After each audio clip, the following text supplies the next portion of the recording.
खुलुमबाय नोंथांमोनखौ बयखौ बरायबाय दिनै 25 जुन 2023 बाराय जेबो रबिबार फैदो दिननि खौरांफोरखौ बेखेवनोसै।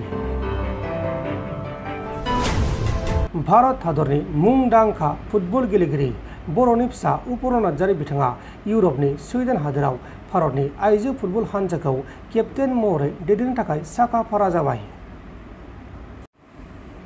गिथाव बाथाव अर खामदों आन्ध्र प्रदेश रायजोनि प्राकाशामाव गंसे शपिं मलाव हरखाबै गिथाव बाथाव अर खामनानै 5 कोटी रांनि धोन सम्पति आरो मुवा बेसादफोरा सिलिंखार आरो थेर बेथेर जादों। नाथाय बे जाथायाव रावबो जोखोम जायासै आरो रावनिबो जिउ खहा जायासै।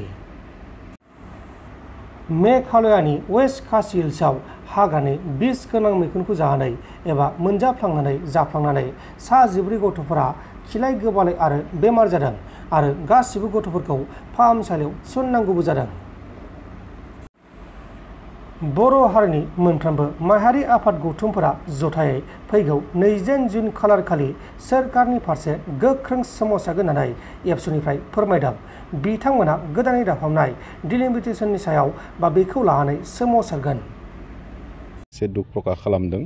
जों मालाबाबो माने जिखिनि माने खसरा ओंखारबाय डिलिमिटेशननि बेयाव माने सन्तुष्ट नङा आरो बे लेखायैनो जोङो फैबाय थानाय समाव माने जोंनि जिथु खुद्रिनाय जोंनि जिथु असन्तुष्टि बेखौ माने दिन्थिफुंनो थाखाय दिन्थिसारनो थाखाय जोङो दिनैनि जिथु मेलनि गेजेरजों मोनसे कोअर्डिनेशन कमिटि दानाय जादों आरो बे कोअर्डिनेशन कमिटिखौ जोङो मुं दोननाय जादों coordination for Udalguri HPC house of parliamentary constituency demand committee होननाय मोनसे जोङो नाम होनानै बे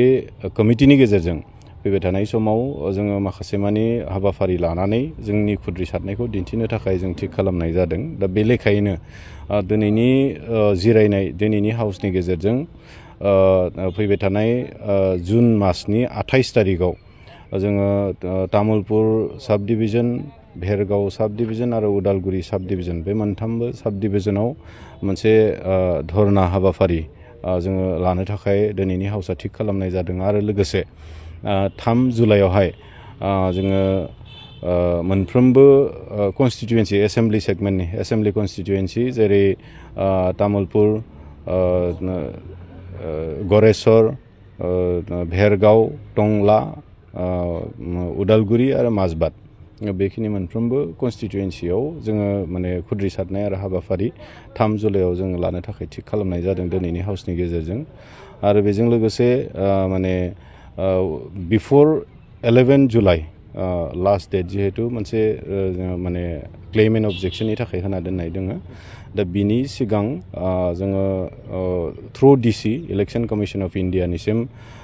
मोनसे मेम'रेन्डाम दैथायहरनायनि थाखाय दिनैनि हाउसआ रेजुलेसन मोनसे जों पास खालामदों आरो लोगोसेनो बे कोअर्डिनेशन कमिटिनिनो मोनसे डेलिगेशन टीमा दिल्लीसिम थांनानै बे माने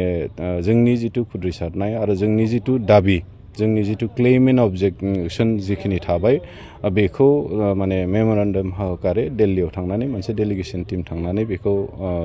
इलेक्शन कमिशन अफ इन्डियानिसिम गथायहैनायनि मोनसे रेजुलेसन जों दिनै थिग खालामनाय जादों। दा आसा खालामदों